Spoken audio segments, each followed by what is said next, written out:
Hello students, in this video we will discuss about the new topic electric potential at any point due to a point charge. Okay, so see on the board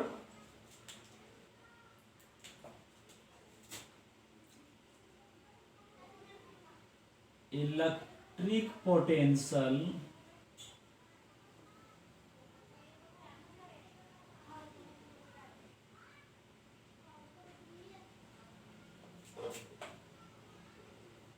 due to a point charge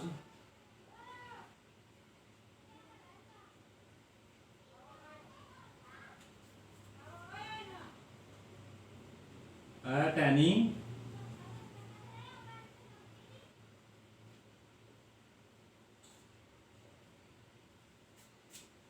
okay.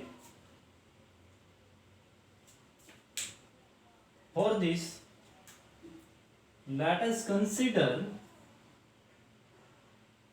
a point charge plus q at point O, and we want to find out the electric potential or electrostatic potential at any point P at the distance small r from O. Okay,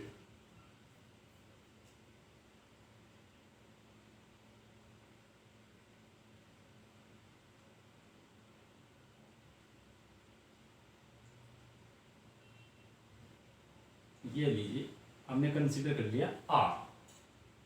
clear है ना? अब आपको क्या करना है, देखिए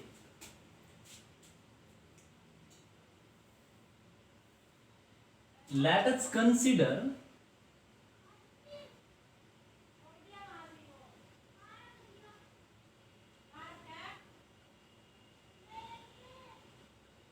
a positive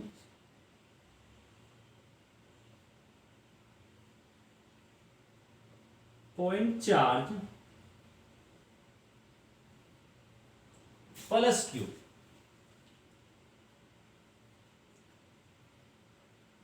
at any point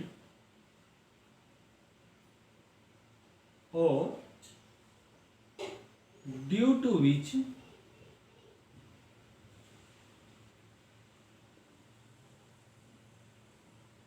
we want to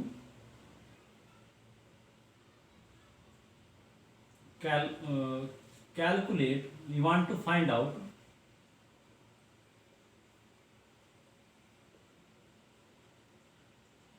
electric और electrostatic, sorry electric ही कर दीजिए आप, नहीं तो डाउट हो जाएगा आपको। Electric potential at point P. So consider कर लीजिए of P is equal to R. Then according to the definition of electric potential at any point due to any charge,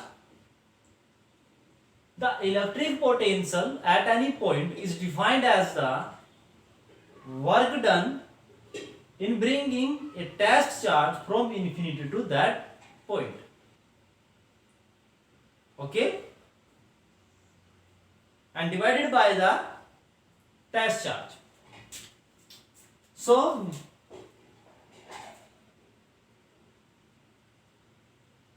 we know that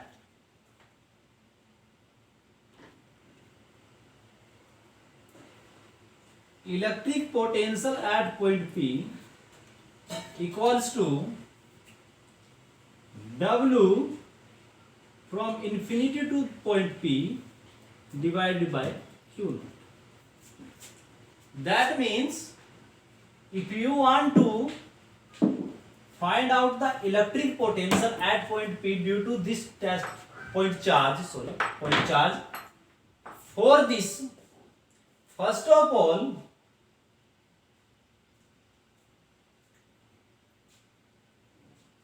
you will calculate work done in bringing test charge from infinity to that. Okay, तो इसके लिए हम क्या करेंगे, एक तो test charge consider करेंगे जिसे हमें इन्फिनिटी से इस पॉइंट तक लेकर आना है, और दूसरा हमें वर्क डन फाइंड करना है। तो इसे तो हम कंसीडर कर लेते हैं इक्वेशन नंबर फर्स्ट। अब हम कैलकुलेट करेंगे वर्क डन।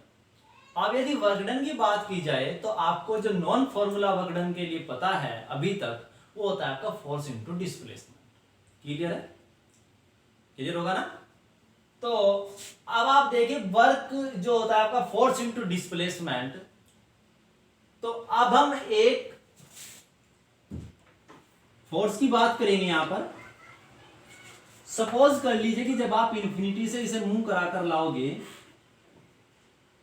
टेस्ट चार्ज को, तो आप देखिए इन्फिनिटी से जब इधर की ओर लेकर आया जाएगा तो जो पॉइंट चार्ज और टेस्ट चार्ज के बीच का सेपरेशन होगा वो आपका डिक्रीज होगा, और according to the Coulomb's law charge के बीच में फोर्स वर्क करेगा, इलेक्ट्रिक फोर्स, और उसकी जो वैल्यू होती है magnitude 1/4 pi epsilon naught Q1 Q2 by R square. That means यदि आपका सेपरेशन डिक्रीज होगा तो फोर्स आपका इंक्रीज होगा। तो इसका मतलब ये हुआ कि जो यहां पर फोर्स आपका टेस्ट चार्ज पर लगता है ड्यू टू पॉइंट चार्ज, वो आपका कंटिन्यूअसली वेरिंग है, कांस्टेंट नहीं है। तो अब आप बताइए कि जब फोर्स आपका डिफरेंट है डिफरेंट पॉइंट्स पर, तो अब आप देखिए कि डिफरेंट डिफरेंट इंटरवल्स में फोर्स डिफरेंट होगा। यदि हम सेम इंटरवल भी ले यहां पर, तो उनका डिफरेंट प्लेसेस पर होने के कारण उनमें फोर्स डिफरेंट होगा। तो उन सेम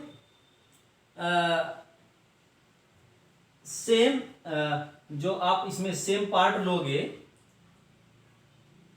उसके लिए वर्क डन आपका डिफरेंट होगा। तो इसलिए हम कांस्टेंट फोर्स पर तो ये वर्क डन कैलकुलेट नहीं कर सकते। तो अब हम एक ऐसे पार्ट की बात करेंगे जिसमें ओवरऑल आपका फोर्स क्या हो, कांस्टेंट। क्लियर है ना? और ये आपको पता है कि जैसे ही आप एक पॉइंट से दूसरे पॉइंट पर वैरी करोगे तुरंत आपका फोर्स यानी कि आर क्या हो जाएगा, चेंज हो जाएगा, और आर चेंज होगा तो फोर्स चेंज होएगा। तो आपको जो डिस्प्लेसमेंट लेना है वो इतना स्मॉल लेना है कि वो लगभग आपके एक पॉइंट के इक्विवेलेंट हो। क्लियर है ना? तो यहां पर देखिए, इसके लिए मैं कंसीडर करूंगा एक स्मॉल पार्ट। सपोज ये ले लीजिए कि आप क्या करते हैं कि टेस्ट चार्ज को यहां से यहां डिस्प्लेस करते हैं इस पॉइंट पर।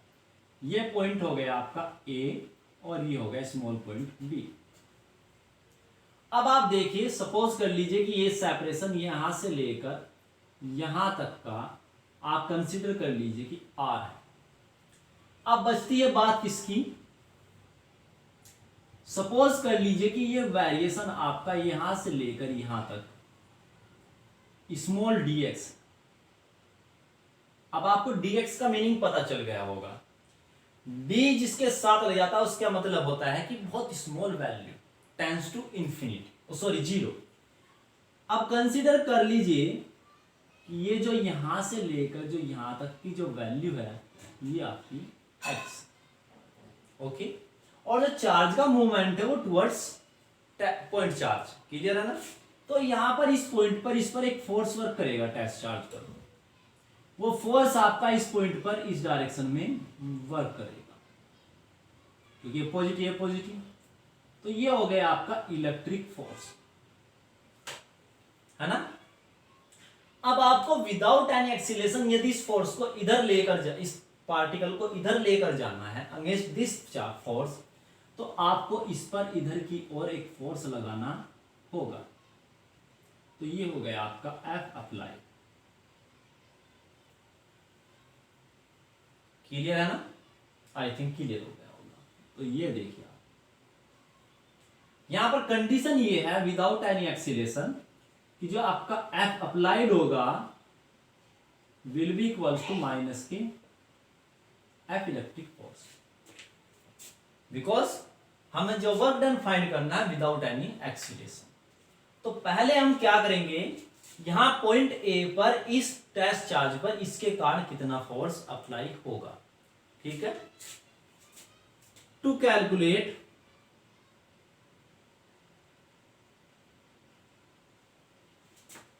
W A to P infinite to P. ठीक है, ये हमारी क्रम चलेगी। लेट कर लीजिए O A equals to X. ठीक है, then electric force acting on test charge at point A due to point charge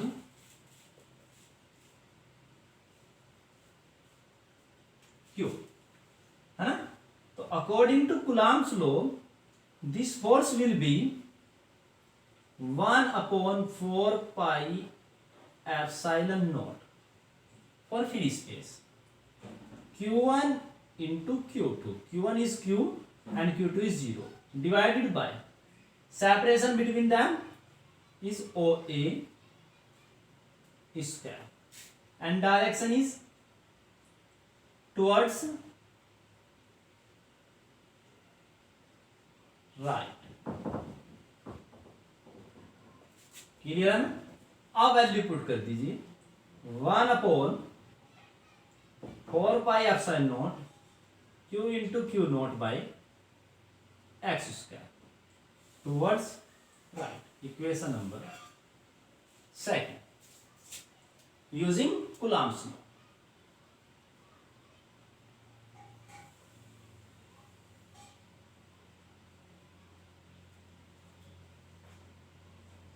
clear है ना?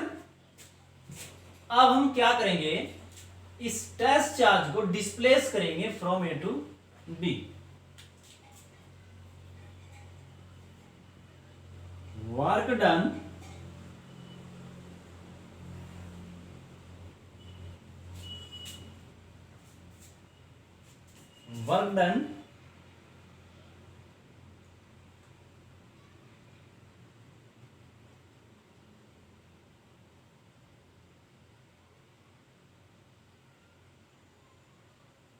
against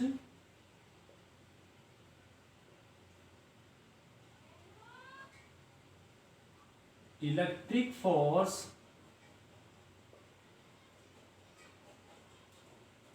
to displace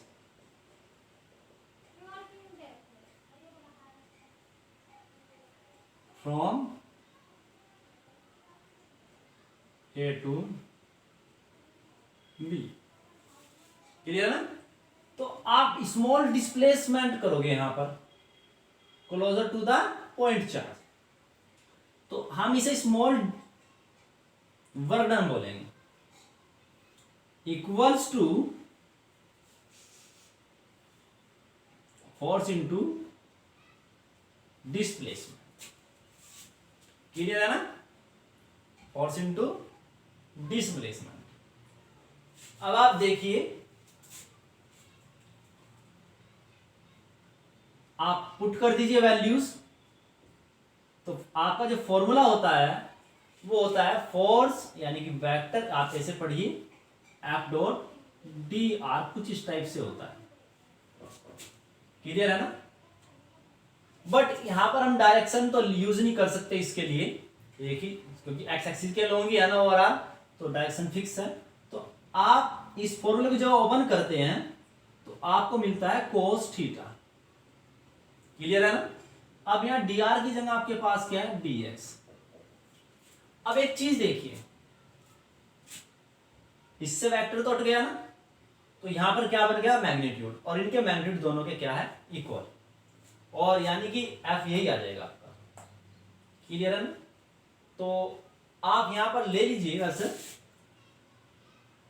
F applied. Clear है ना? डॉट, अब तो मल्टीप्लाई में चेंज होगा, dx कोस थीटा। अब आपको चेक करना है कि angle between F applied and dx क्या है।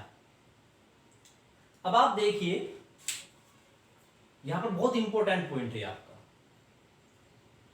कि यहां पर आपको इंटीग्रेशन करना है ओवरऑल रीजन के लिए। नोट करिएगा ये पॉइंट, आपको कहीं लिखा नहीं मिलेगा, और काफी गलतियां करते हैं इस पॉइंट पर यहां पर बच्चे। तो यहां पर आप देखिए, चार्ज आपका मूव करेगा इधर की ओर, तो आपसे यदि पूछा जाए तो डिस्प्लेसमेंट किधर की ओर है, तो इधर की ओर है। क्लियर है? अब आप देखिए डिस्प्लेसमेंट को आप कितनी बार काउंट करोगे। यदि यहां कोस थीटा की वैल्यू रिलीज जाए तो डिस्प्लेसमेंट आपका इधर आया। क्लियर है ना? और फोर्स आपका इधर आया, जीरो आ गया ना? ये दोनों डायरेक्शन आपने एक बार मेंशन कर ली। फिर आप जब इंटीग्रेशन करोगे तो आप क्या करोगे, लिमिट लोगे इन्फिनिटी से पी तक की, क्योंकि आप इधर से इधर आओगे ना, तो आपने ये डायरेक्शन दो बार काउंट कर ली। ठीक है ना? तो आपको डायरेक्शन सिर्फ और सिर्फ एक बार काउंट करनी है। तो यदि आपने दो बार इफेक्ट ले लिया, जैसे निगेटिव निगेटिव क्या हो जाएगा, पॉजिटिव, तो आपने कोई चेंजिंग उसके लिए नहीं की। तो हम यहां पर क्या करते हैं, ध्यान रखिएगा हमेशा जब इंटीग्रेशन की बात हो, तो ये जो डिस्प्लेसमेंट होता है आपका, ये ऑलवेज इंटीग्रेशन के केस में पॉजिटिव डायरेक्शन में लिया जाता है। ये बात ध्यान रखिएगा। वो आप यहां पर देख भी लीजिए कि यदि आपसे पूछा जाए कि OB कितना है, तो आप कहोगे x माइनस dx, क्योंकि ये चेंज है। और यदि निगेटिव हुआ तो ये x प्लस क्या हो जाएगा, dx। तो ये बहुत इंपॉर्टेंट है, याद रखने की है। तो आप याद रखिए इस पॉइंट को, कि ऑलवेज dx आप जो चेंजिंग लेते हैं किसके केस में, इंटीग्रेशन केस, वो ऑलवेज आपको पॉजिटिव डायरेक्शन में लेंगे। तो जब आपका डिस्प्लेसमेंट इस डायरेक्शन में होगा और फोर्स इस डायरेक्शन में होगा, तो एंगल कितना होगा, 180 डिग्री। क्लियर है ना?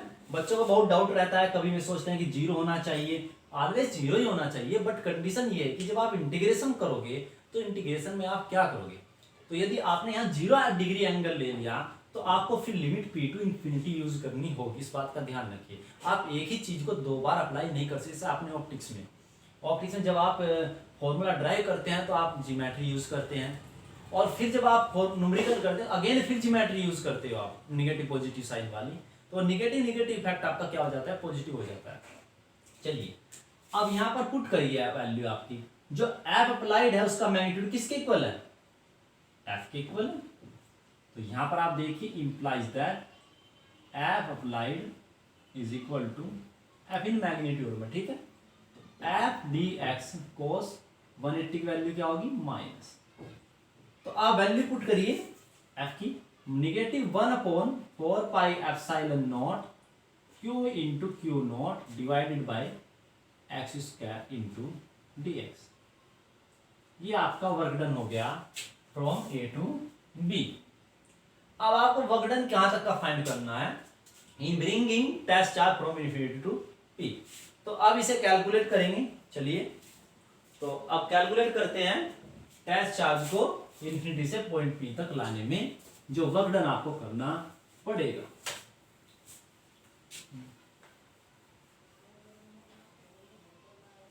Now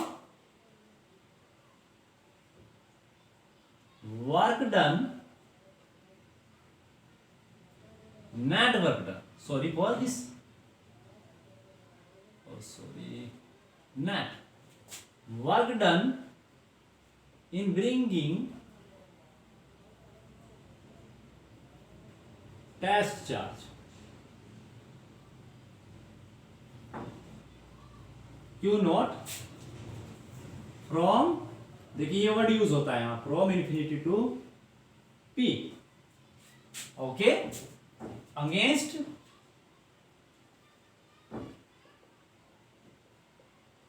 point charge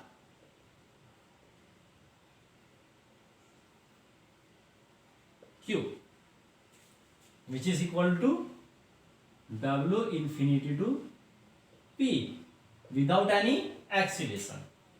integration 1 upon, sorry यहां पर आप लिख दीजिए डी डब्ल्यू, है ना, कहां से कहां तक, इंफिनिटी टू पी। देखिए फ्रॉम लोअर लिमिट यहां पर आती है, अपर लिमिट यहां पर, तो इनिशियल लिमिट कहां है आपकी, यहां से चले आप, और फाइनल लिमिट कहां, आप यहां तक आए। तो इसलिए हमने क्या किया, डायरेक्शन कहां मेंशन ली, यहां पर की, यहां पर हमने यही मानकर किया कि आपका पॉजिटिव इंक्रीमेंट है मैथमेटिकल, ठीक है।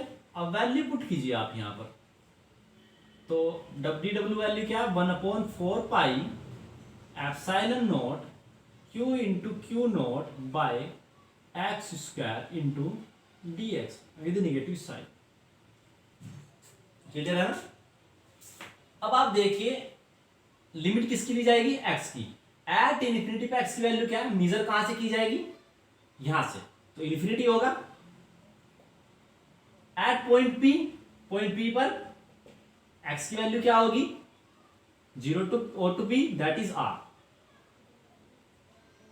अब एक्स से जो इंडिपेंडेंट टर्म्स है वो आप बाहर ले लीजिए आउट ऑफ द इंटीग्रेशन, तो देखिए Q not divided by 4 pi epsilon not comes out the integration, limit infinity to r, and this term is 1 upon x square, taking in numerator x to the power minus 2 into dx, okay. Now integrate this term. After integrating this term, see here the formula, integration of x to the power n dx is x to the power n plus 1 divided by n plus 1, okay. That means one power is increased and the final power on x is in the denominator of that variable, okay. Remember this equation, because after find the value of w infinite to p, we will put in this equation to find out the value of vp at point p, okay. So remember this point, equation first. Now minus q into q naught divided by 4 pi epsilon naught x to the power minus 1 minus 2 plus 1 and divided by minus 2 plus 1, and limit is infinity to r, okay. This negative sign minus 1 होगा ना, taking in this here q into q naught 4 pi epsilon naught, and this will be x to the power minus 1, so this will be 1 upon x, and the negative sign of this multiply by this negative sign which is positive, infinity to r. Now here put the limits, then we get q into q naught 4 pi epsilon naught 1 upon r and minus 1 upon infinity, and the value of 1 upon infinity is 0. So this is equal to q into q naught upon 4 pi epsilon naught and multiply by 1 upon r minus 0. So w infinity to p is 1 upon 4 pi epsilon naught q into q naught by r, okay. And remember this expression, because which is the required work done, and the required work done is stored in the form of potential energy here. So when we want to find out the potential energy of this system, so the process will be same as, okay. So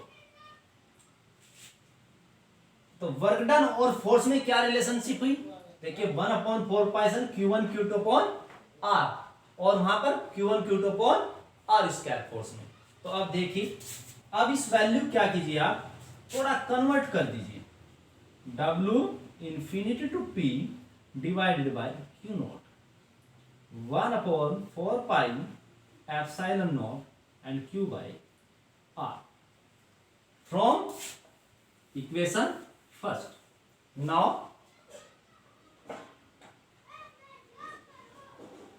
from equation first, V P equals to 1/4πε0 Q/R, which is required expression,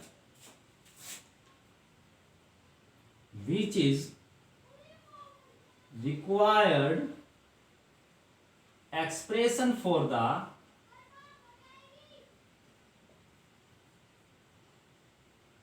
electric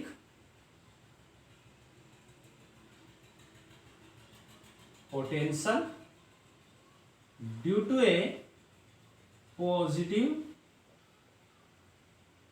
charge, point charge, ये बात ध्यान रखिए कि ये point charge के लिए। Okay, similarly